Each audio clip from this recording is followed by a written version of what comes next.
Okay, so I think we can get started. So hello everyone, thanks again for attending and for our presenters today for the last session of our fall program for the Virtual Inter-University Symposium on Infrastructure Management. Separately, I'd like to mention that the schedule for the spring 2024 series is out, so we're now looking for signups for this. So please feel free to either sign up yourself or recommend to any of your colleagues. And so today we have presentations from Yuto Nakazato and Juan del Campo. And so each presentation should be about 20 minutes long, and then we'll have questions after each presentation from the audience. And then I'd just like to point out that the meeting is being recorded. So with that, I'd like to introduce our first presenter today. So Yuto Nakazato is a second-year PhD student at Tohoku University in Miyagi, Japan, where he also completed his bachelor's and master's degrees. Since his undergraduate days, he has been involved in mathematical optimization for infrastructure intervention policies, and his current research focuses on the development of intervention policies for large-scale infrastructure systems, particularly in the context of road networks. So this is Yuto's second time presenting at VISIM, and looking forward to it. So over to you, Yuto. Thanks.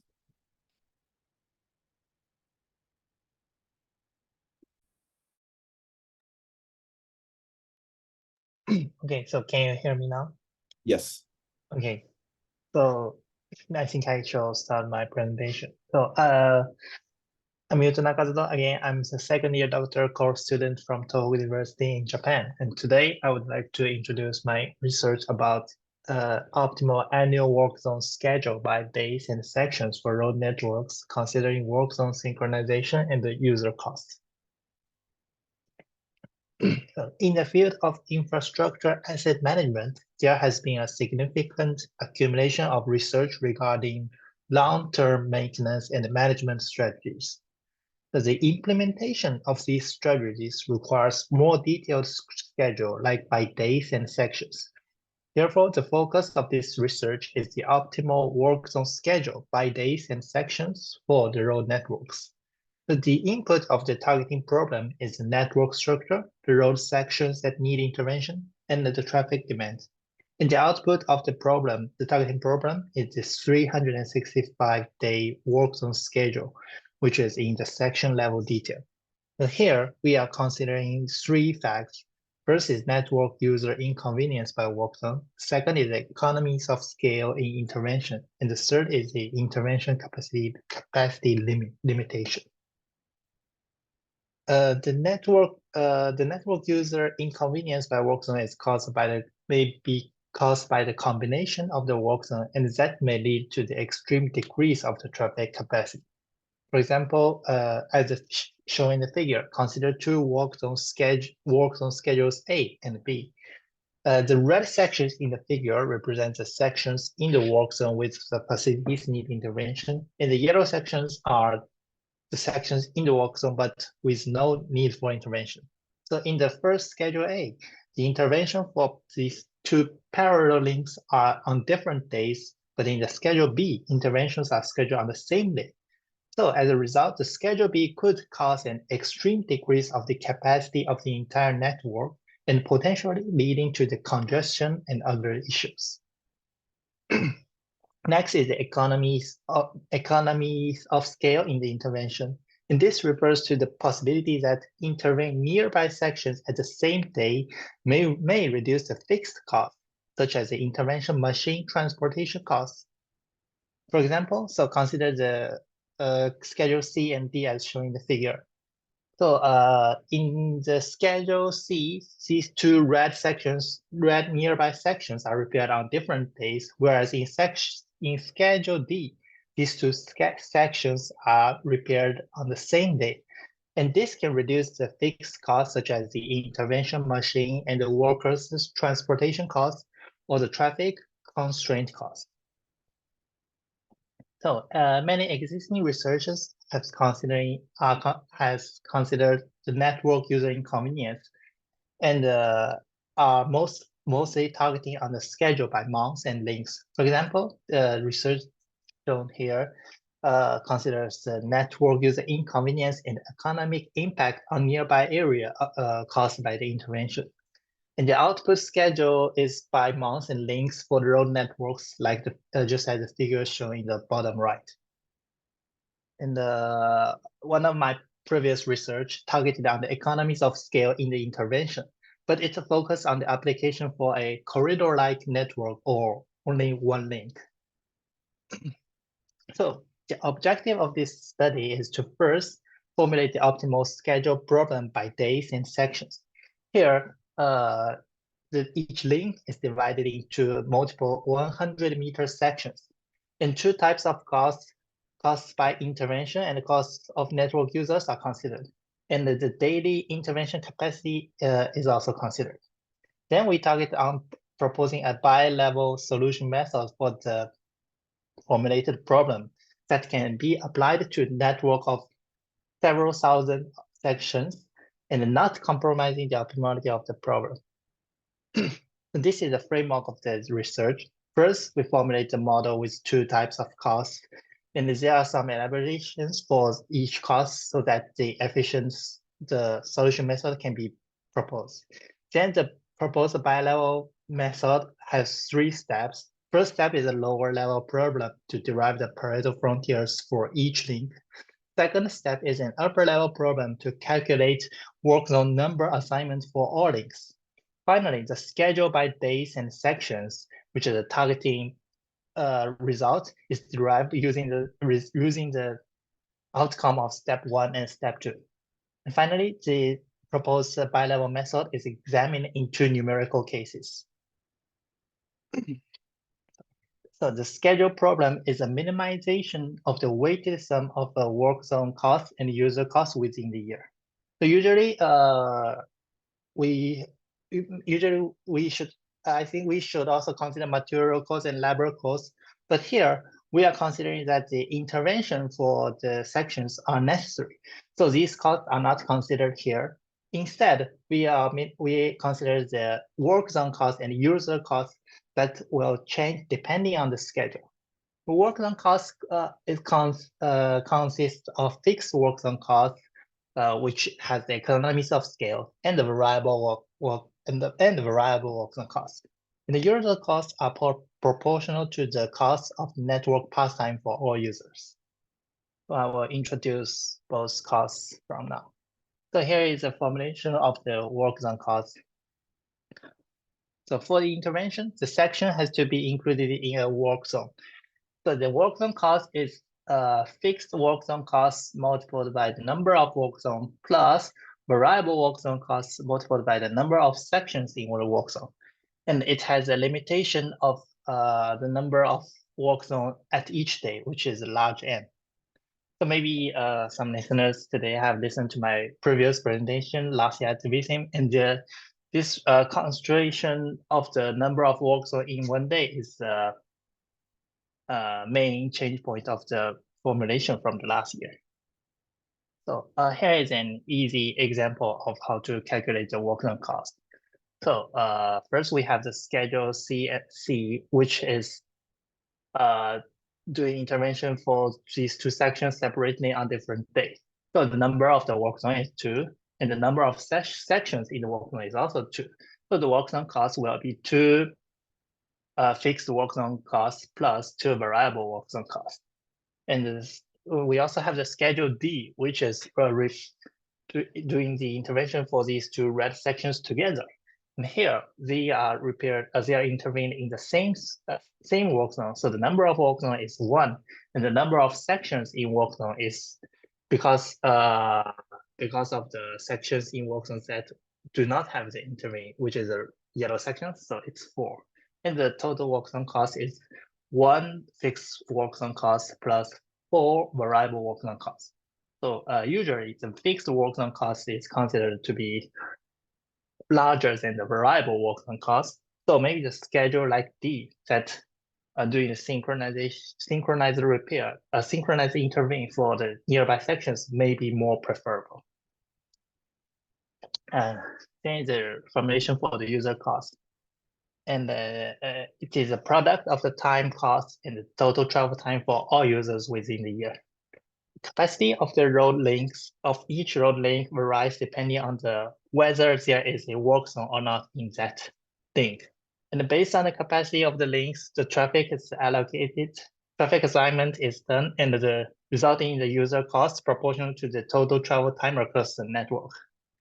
So here we are considering that the traffic assignment is using a simple minimum cost flow problem. And the traffic demand that surpass the network capacity will use a detour route, which is in high cost. So before I enter the bi-level solution method, let me review some of the formulated problem. So this problem is formulated as a work zone assignment problem by days and sections, with the number of work zones that can be assigned in every day has a limitation, which is large M. And the control variable is our integer variable indicating the work zone number. And there is also endogenous variable that is positive continuous variables. And for example, if we consider Shufel's networks that has 76 links and 5,000 sections and 576 types of traffic demands, then we'll have like so many variables, which is quite making this problem hard to directly solve by just putting the problem into the like optimizer solvers.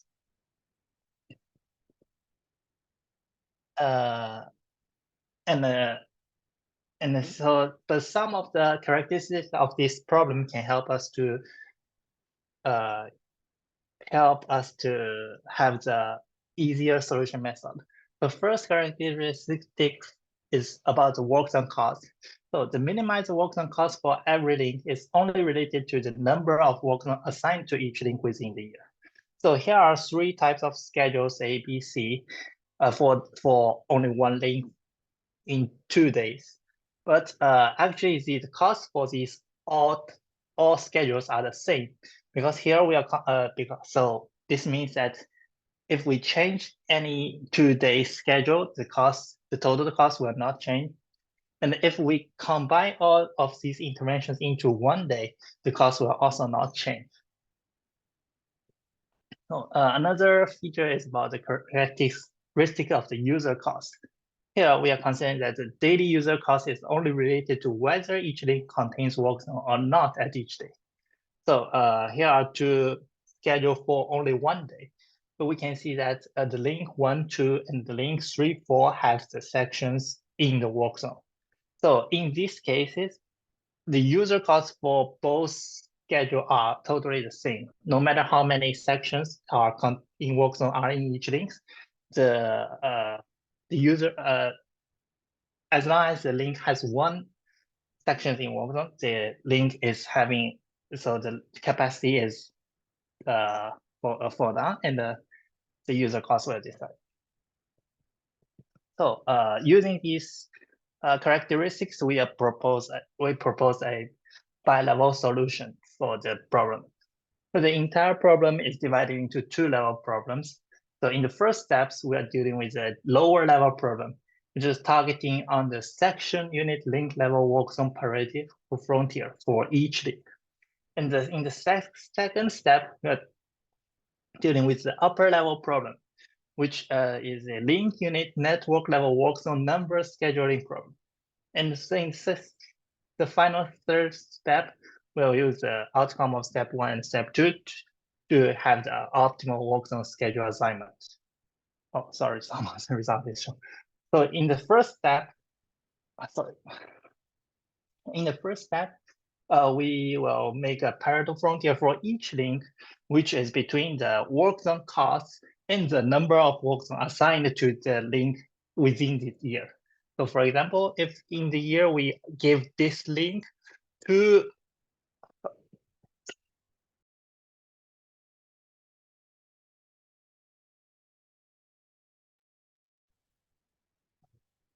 so if in the year we give this one link 1 to 2, 2 work zones, then its optimal work zone cost will be this. And if we give it 3, then this optimal work zone cost will be this. So we will get a Pareto frontier of between the work done cost and the number of work done.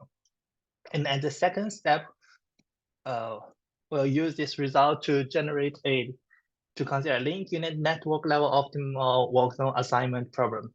So the result will become the how many number of work zones should we assign to each link in the within every day, and for each link, the summed up link assigned, and we already have the best cost for it, so we can calculate the both minimized work zone cost plus user cost. And then the step 3 will use the result of the assigned number of the link and the result of the outcome of step 1 to assign the optimal work zone schedule for 4 days and 4 sections. Now, here are the numerical cases. So we tried our bi-level solution method on 2 road networks, and there are totally 3 cases. So first 2 cases targeting on the Guen network, which is a 2,450 sections road network. And we tried first no daily work zone capacity, which means the constraint M is infinity. And the second has daily work zone capacity. And we also tried the proposed method on Shufel's network where it has daily work zone capacity. So first is the case where the Guen network without daily work zone capacity. And our intervention finished in 3 days. The corridor and this is the result. We can see that the corridor-like links are intervened in same day. For example, the day 2, we can see that from node 1 to node 2, these 3 links are intervened in the same day. However, so this case is actually a quite weird, maybe not so real cases, because the entire network is intervened in only 3 days. And I think this result can also be generated from the method I proposed in the last year. So because we are not considering the work zone capacity for each day. So in order to have some more realistic results, we tried the case 2, where we have the daily work zone capacity. So all the intervention finished in 16 days. Yeah, it's still actually quite few small number of days, but it's a more realistic, maybe, I think. So, and the result is quite nearby, like the corridor-like links are intervened in the same day. Like the link 4.9 and the link 9.10 and the link 9.10 and the link 11.2 are intervened in the same day. So I'm sorry, because I don't have space, I'm not showing all of the intervention every day. So in case 3, we tried the Shuffle network with the daily work zone capacity, and all the intervention finished in 66 days. It's a quite, I think it's more realistic result. So in mostly each link is intervened every day. Only one link is intervened, just like this. Day 1, only the link 12, 13 is intervened. But someday, the corridor links are intervened together. For example, in the day 2, we can see that the link 6.8 and the link 8.7 are intervened together. So in conclusion, we formulated the annual work zone schedule by days and sections for the road networks, and we consider.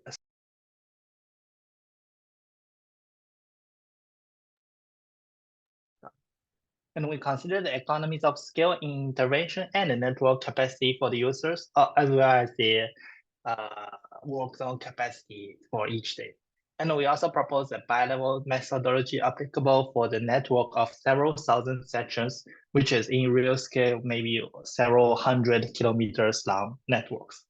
So in terms of future tasks, first we are considering the leveling of the work zone within year, because we are still have quite focused schedule. And second is the extension of the existing problems to the multiple networks. For example, the national and prefecture roads, or the highway and the normal roads.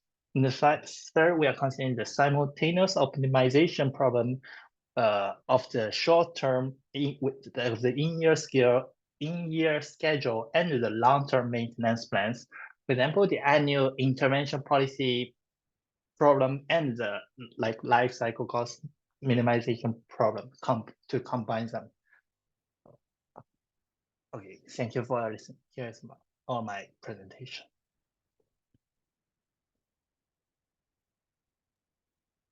Thank you, Yuto. Very, very interesting. And it's great to see the updates on your work. At this point, any questions from the audience?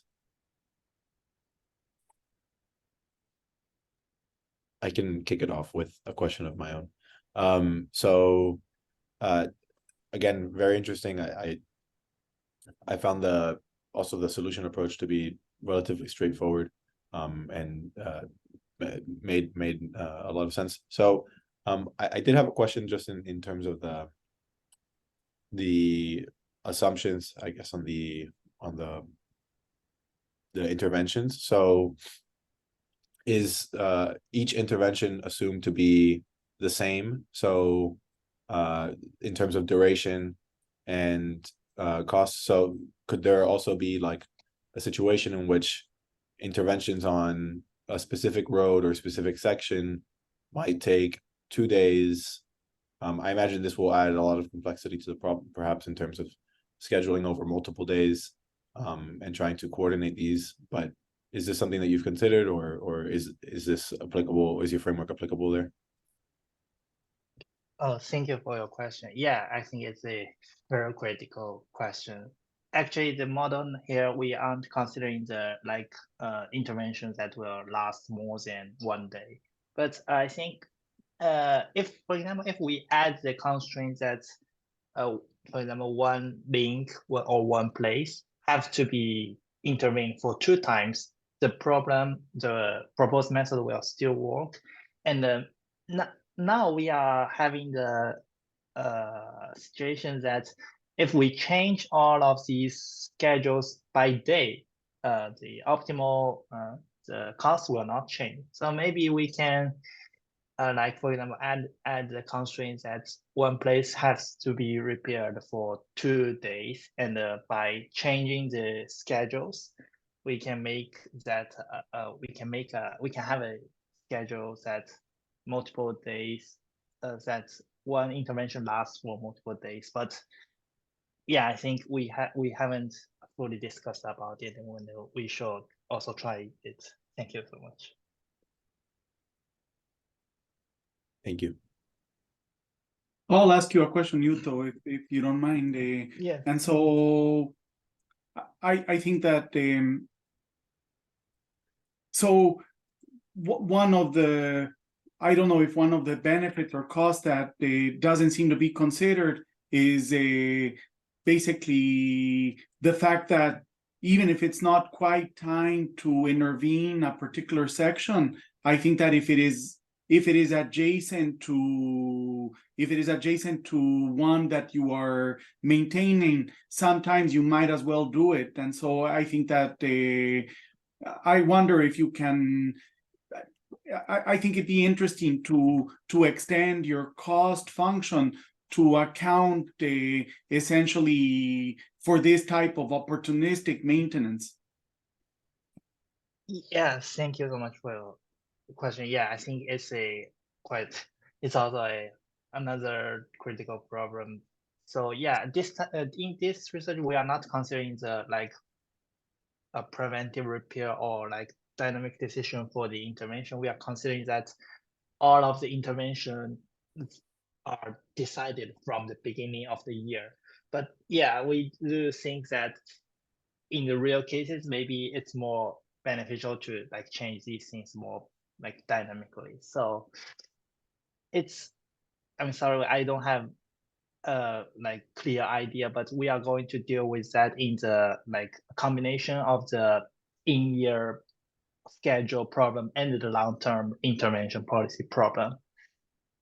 It's just that in practice, particularly, I mean, I get in practice, I think that it would be very rare to see some sort of work zone schedule not schedule, but location along the lines of what you have, say, on the right-hand side plot, where you have basically like two sections that are going to be intervened in red, and in between one that is not going to be intervened. I can't tell if it's one or two. And so I think that it would be nice to capture. I mean, I think that in any case, it's nice. I think the fact that you have all of this discrete, all of these tools to solve the discrete optimization problem, I think it's a nice piece of work. Yeah, thank you so much for that. I will try to make more realistic methods or more applicable methods in my future work. Sorry, I cannot answer all questions right now. Sorry for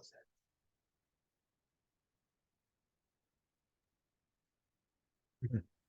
Any other questions for Yuto? Okay, so thanks again, Yuto, for your great presentation. Thank you so much. And for being up so late. So really appreciate it. Being able to learn of your work. Yeah. Thank you so much for all your comments. Yeah. So with that, I'd like to introduce our second speaker. So Juan del Campo is a first-year PhD student at the University of British Columbia in Vancouver, Canada. He earned his bachelor's degree in his hometown in Puebla, Mexico, and then his master's degree at UBC. And despite still struggling with the colder temperatures, Juan has found his passion for in research in Vancouver and UBC, and his research focus for his PhD is the interface of sustainable asset management with machine learning. So with that, I'll hand it over to Juan. Thank you so much, Adrian, for the introduction. First time someone introduces me, so I'm very humbled for that.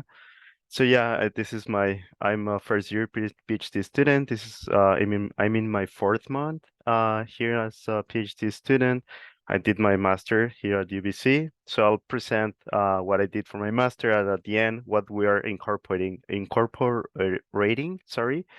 my PhD. So as you can see in the title, sustainable infrastructure is a two-way street.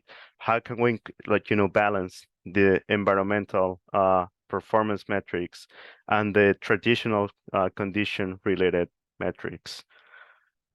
So yeah, so as I mentioned, the traditional performance measures from agencies are basically related to condition, and they want to cost effectively achieve that. You are probably very familiarized with this scorecard from the American Society of Civil Engineering. So, I mean, I'm not here to discuss their grading, but it's just to point out how important it is for both users and for agencies to have our infrastructure in good conditions. But how about the emerging measures, right? Like right now, we're very concerned about the environmental impact from our infrastructure, and in particular, as you can see on the right-hand picture, the transportation sector plays a huge role in it's actually the largest contributor of greenhouse gas emissions in the US. So for the methodology, basically is a two-stage bottom-up algorithm that tries to leverage what is usually done at the project level. We do a life cycle assessment and a life cycle cost analysis at the project level, as I mentioned, where the agencies are usually concerned about minimizing the cost and the impacts, and agencies at the network level try to extrapolate that and keep their network to maximize the asset condition given a budgetary constraint. So again, we try to merge these two objectives into this algorithm of a couple of algorithms. Particularly, we incorporate many environmental impacts that I will discuss further. So the basis of this work is a life cycle assessment. I don't know if like how familiar you are with an LCA, but it's basically a technique that basically considers an inflow of energy and raw materials that go into an activity to produce a service or a product. But there's obviously like a byproduct or an outflow of you name it. There are some costs, there are some water effluents, or there are some air emissions, which is what our research focuses on, air emissions or global warming potential. This type of analysis, sometimes it's called the cradle to grave analysis, because it goes from the from the beginning all the way to the end of the service life. So I will go very quickly through these, some definitions for LCA. The functional unit is just a unit of measurement to allow like a compared to, to alternative services or products, you name it, to be compared, and analyzed. The boundaries are simply the scope or the assumptions that you have, and the impact category, it's just how you classify it and quantify it. So this is our work. This is how we label everything. As in the second column, you can see again the life cycle stages of the pavement, of a pavement. The third and the fourth column are basically how we divide all the impacts and how they relate to the life cycle stages. Here are, I cannot go into details to all the models that we have. We have thousands of lines of code to account for it, but basically the embodied, it accounts for the impact associated with the production, transportation, and the disposal of materials. The work zone, it considers the duration of an activity, and when we perform a maintenance or a reconstruction, there's obviously like a traffic volume that is going to be affected, and we also use like fuel efficiency and how many, or yes, like the CO2 that comes with every burned gallon of gasoline and diesel. The albedo, it's just a probabilistic geographic specific model. The pavement vehicle interactions, we divide these two into the roughness, which is roughness speed impact model. So the speed limit is very important here in the modeling. The deflection follows something similar in the sense that the speed matters, but here the temperature of the geographic location also plays a role, the stiffness of the pavement and the subgrade. And yeah, lastly, for the lighting, it's basically a model based on the lighting requirements and what's their associated impacts. So the methodology follows this line. We first run the facility level to learn the optimal decision rules. Then we leverage those to guide the decision making at the network level, and we apply this to a case study in Virginia. So first things first, for the facility level, this is how we discretized everything. For the age, we have 9 values from 0 to 80 years. The value of 0, it's to account for reconstructed pavement. The traffic, we read the database. We discretized evenly the traffic scenarios, the initial traffic scenarios. The roughness and the structural number, we propose these 11 and 16 values arrays, to account to consider or to model like what you will see in practice.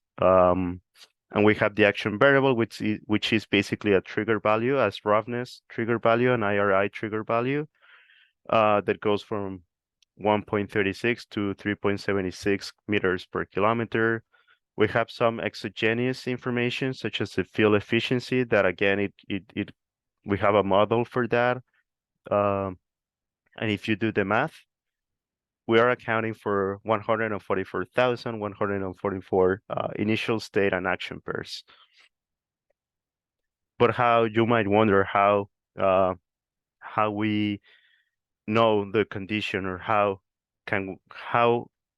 a condition related policy can be created. So for this, it's just basically we run again the facility level, and we just noticed or we just counted how many times or how many years in a 20-year analysis period the payments IRI remained under 1.5 meter per kilometer. This graph below, as you can see, it's the same traffic scenario for both.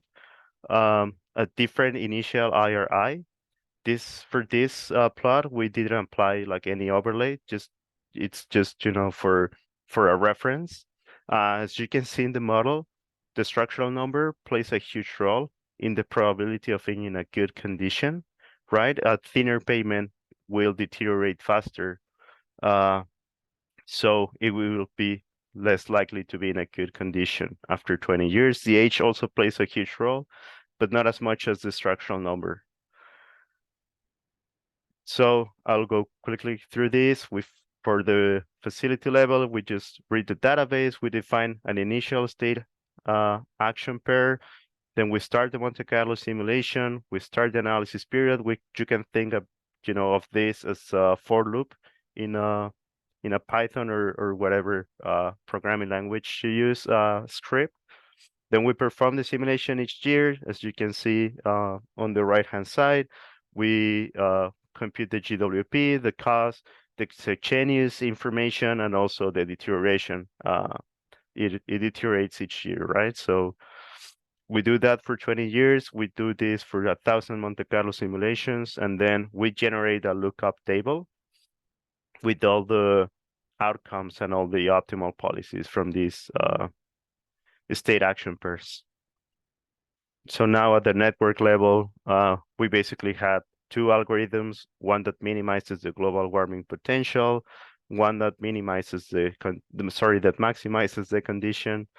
So they both use the lookup table, and they both use the life cycle cost to guide the choices. We basically have a benefit to cost ratio to guide the decision making.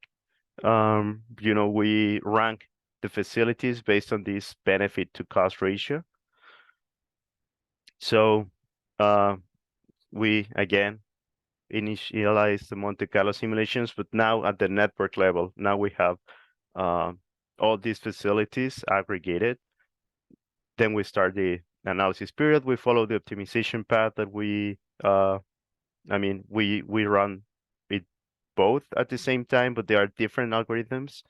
We minimize the GWP, we maximize the condition, and so on, and then we come up with a decision-making strategy. We apply this to a case study in Virginia, the Interstate 95. We had a total of 159 segments. We ran the analysis for 20 years. We had 3 sampled budgets, 8, 12, and 16 real million US dollars. And for each budget, we had like an overlay reconstruction allocation, which is 20%, 80% for reconstruction, and all the way to have 80% overlay and 20% reconstruction, like all these 4 allocation scenarios for each budget. So in total, we had 12 results. As you can see, the average IRI of the network, it's pretty good. High traffic, a lot of traffic, but yeah, in general, it was a really good. It has a really good initial condition. So kind of like my takeaways from this is that environmental and condition objectives are not perfectly aligned. So where do you want to be in this graph? You want to be in the bottom right. right? In the y-axis, you have the environmental footprint. On the x-axis, you have the percentage of roads in good condition. The bluish, purplish dots are for the, the algorithm that minimizes the environmental footprint. So as you can see, there's some alignment there. When we focus on minimizing the global warming potential, there's this good outcome of having a really good amount of roads in good condition.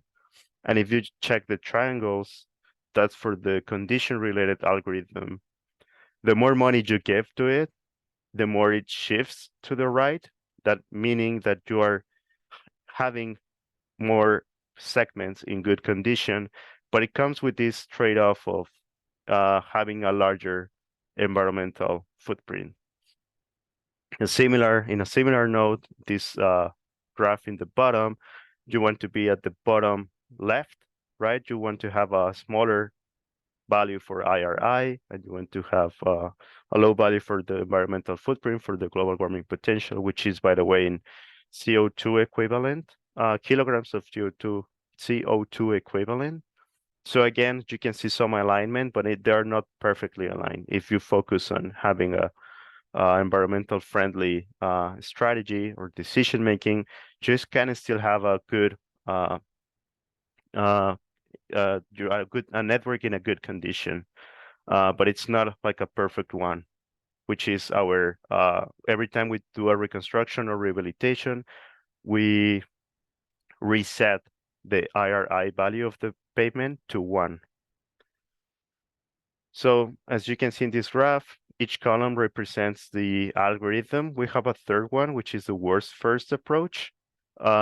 Each row represents the budgetary allocation. If you take a look into this, you can see that the pavement vehicle interaction induced impacts play a big role. Those correspond to the purple and the blue areas. The purple is for the roughness, and the purple and the blue area is for the deflection. So these two play a huge role, and now it makes sense why, if we keep the network in a good condition, the environmental footprint is smaller. So where do you want to be here? You want to be in the bottom row, which is for a larger budget allocation for the overlays. But what happens after 20 years? So the decision making was made with the policies being captured by a 20-year analysis period. So we run the same analysis, and now for 40 years, it's now, instead of, you don't want to be in the bottom row where the huge budget allocation went to overlays instead of reconstructions. Now you want to be at the top row, which is a larger budgetary allocation for reconstruction. So which one is the best? You probably have guessed that it's the top right graph, which is, it's not perfectly constant, but you have it's very slowly increasing. So when we extend the analysis period of these type of algorithms, then like more sustainable management strategies can be identified. So this is the part where I talk about what we're working right now is in my PhD. What happens if we leverage deep learning and we add some interdependencies, because there were no dependencies considered in the TSB algorithm. So right now we're playing with an actor-critic architecture with a proximal policy optimization technique or methodology. We're using a one-dimensional convolutional neural networks. Those are usually used for sequential data, like time series and so on. Our database follows a sequential structure. That's why we're trying it. And how about the interdependencies? So we're saying if adjacent facilities are performing the same activity, then simply their material volumes are added and they are used for the regression model. But we are capping, otherwise it would be almost like free, right? So we have to cap it to a 5-mile consideration. So namely, if you have a 10-mile overlay its unit cost will be the same as the unit cost for a 5-mile overlay. That's how we cap it, no more than 5 mile. And these are some tentative results so far. You can see on the right-hand side, the decision-making changes drastically. TSVU, there are some reconstructions here, but the PPO algorithm, it basically just does does overlay at the beginning, even more for dependent facilities. When we have some economies of scale, there it's performing more overlays at the beginning. Then the number of activities start like fading away because the analysis period is ending. So the actor it's capturing that. And also really interestingly is that, as you can see on the other graph, the purple line is for the TSVU. The variance is very large because TSVU works with expectancy, right? So, but the PPO, funny enough, I mean, it's an algorithm designed to diminish or reduce the variance. So the variance is very, very low. In some architectures, it actually does better than TSVU. This is the one that I'm sharing right now. And that's it for now. Thank you for the opportunity. Thank you to Michelle Lee, Stephen Song, and my supervisor, Omar Sway. I'll go quickly through the references for the recording. And thank you.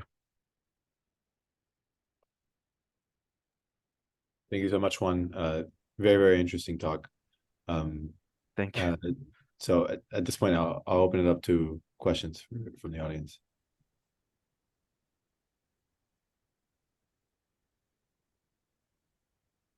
So I'll ask you a question. I think maybe it's a little bit where you're thinking of taking this to the next level, Juan. It was a nice talk, and so it seems you're capturing the effect of condition, perhaps on congestion, but certainly ultimately on the global warming potential. Okay, yeah. I'm not sure if you're building on simulations to capture the congestion effect, and so one of the things that I noticed is that the numerical study that you showed us, it relied on a corridor, right? Yeah. Where something that seems that would be quite interesting, and I don't know if you've done it yet, and I think that this is where it might be connected to your future work, is to consider a network, right? And so you said that you were considering this a proximity effect. And so in networks, I think that it brings about a very interesting thing, because potentially we can identify some critical links in the network where you might have like kind of a converging corridors or some sort of thing like that, where for example you might choose to over design these links to basically have maintenance schedules that are far less frequent and things of that sort. And so, I mean, more than anything, I'm asking you if you could speculate a little bit. I don't know if you've considered these networks, these more general networks and so on. Yes, thank you, Professor Pablo. Thank you so much. Pablo is fine. Pablo, thank you so much, Pablo, for the question. Yeah, actually, let me go back to this part here. So we work on this. We submitted it to TRB. We are now speculating with or working with graph neural networks. We want to try, instead of having a sequential database, having this network, right, of node links and a global graph information. We want to work on that. I'm spending a lot of my time learning that from scratch, watching some lectures from Stanford and so on. We're really considering that. I think that's going to be my topic for my PhD dissertation. Use this as in a network, actually, instead of having a sequential database, having a network, maybe read that from a GIS source and try to come up with the decision-making strategies. But yeah, ideally, this has to work in a network. Probably it would be with the GNN instead of the CNN. So yeah, that's definitely on my scope. That's definitely on my side for my PhD dissertation, hopefully next year. you'll see me present something with the GNN and the network. So yeah, I mean, again, thank you so much for the question, Pablo. Thanks. And I encourage you to sign yourself up, to give yourself a deadline to present these new results. Yeah, I will for sure. Actually, as soon as I finish this, I will register for the next series of talks. Thanks. Dr. Peskin, I don't know if you had a question. I saw you unmuted. I have a couple questions. Yeah. This is Bob Peskin. I was a grad student at Northwestern 50 years ago. Mhm. The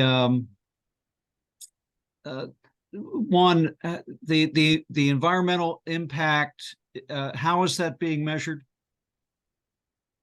The whole environmental impact. Mhm. Yeah, let me go through this. Okay, here it is. So we have these 6 Right. models where we capture the embodied impact, the work zone congestion, Got it. the albedo effects, roughness, deflection, and the lighting. Yeah, all the due to the Yeah. lighting requirements.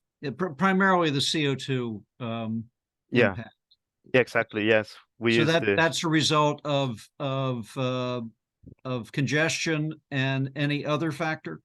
exactly. Yeah. If let me show you here. Yes, here's the total impact of all the embodied albedo, lighting, roughness, deflection, and the congestion.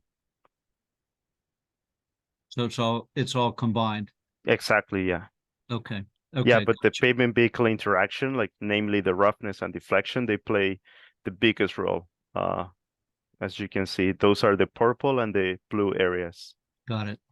Okay. And then the second question is the investment is for just a single type of intervention, or are you considering a range of potential pavement maintenance interventions?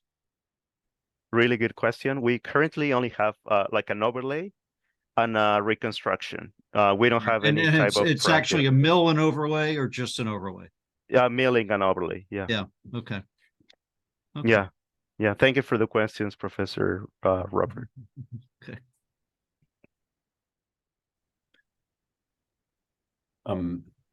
Yeah, so Juan, I had another question, I think, just on the previous slide, and this is just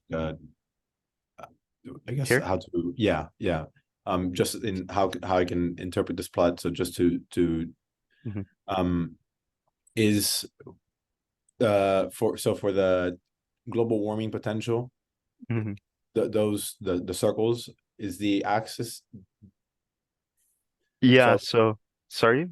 Yeah, like I guess you know, one of these points can result in having percentage of roads in good condition at 95% while also having a 1.5 impact in global warming potential. Is that okay. Yeah, exactly. Yeah, so the purple dots, they're seeking or minimizing the kilograms of CO2 equivalent. And if you do that, if you follow that path of that optimization path, you can still have a really good a percentage of roads in good condition. Yeah. Okay. I see. Yeah. So I mean, you know, off this example, and you know, this like the cases considered here, you know, it seems like not too much is being sacrificed in terms of condition for potential you know, reduction in emissions.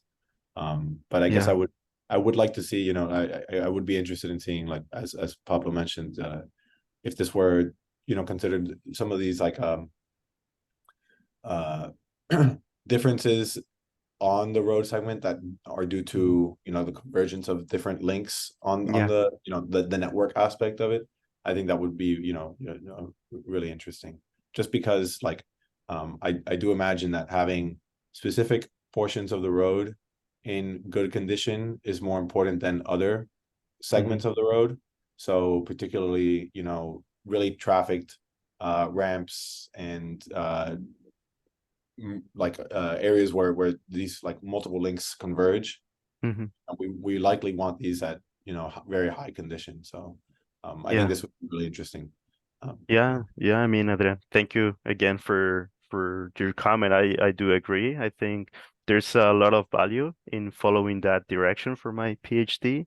And yeah, as you mentioned, if you really care about having a sustainable practice, you really don't sacrifice much or like almost anything, right? Like 95% of your roads in good condition seems like a really good deal, and your IRI in 1.2 also seems like a really good deal.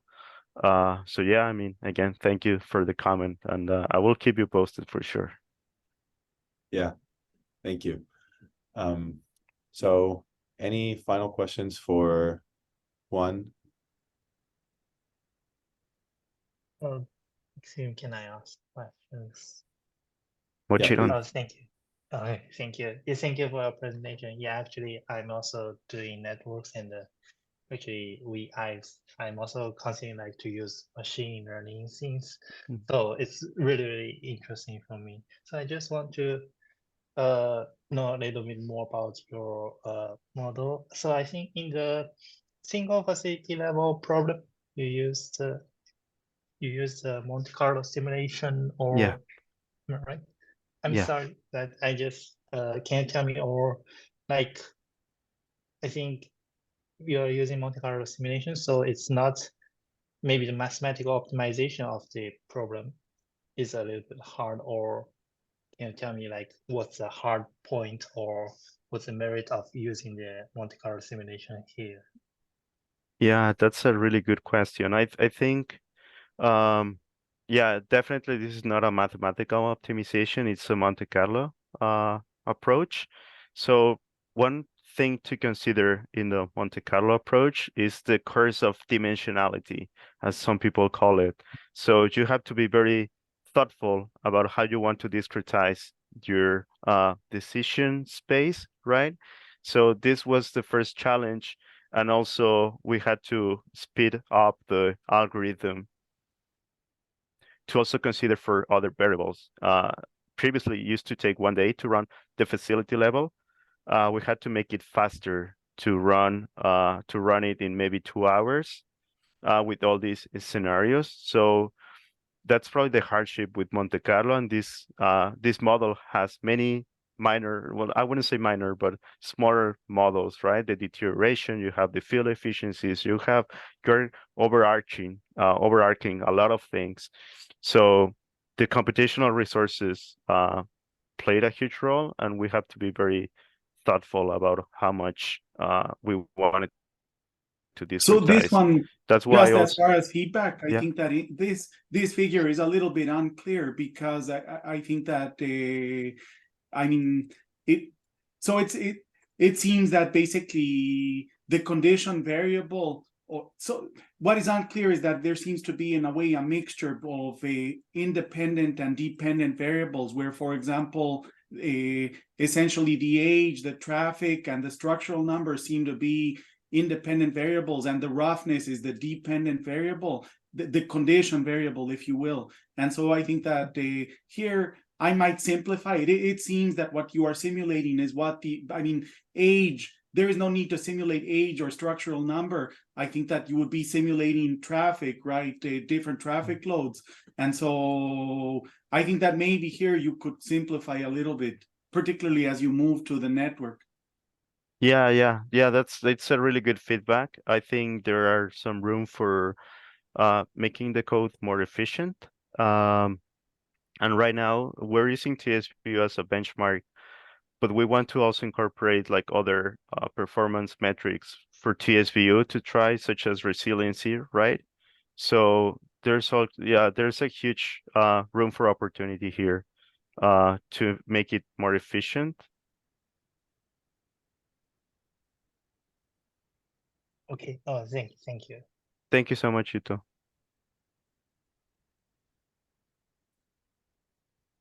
So any final questions? Yeah. Okay, so with that, join me in thanking both Yuto and Juan for their presentations today. And as I mentioned, just please stay updated for the spring session and feel free to sign up or refer to any colleagues. So thanks again and happy holidays to everybody. Okay. Well.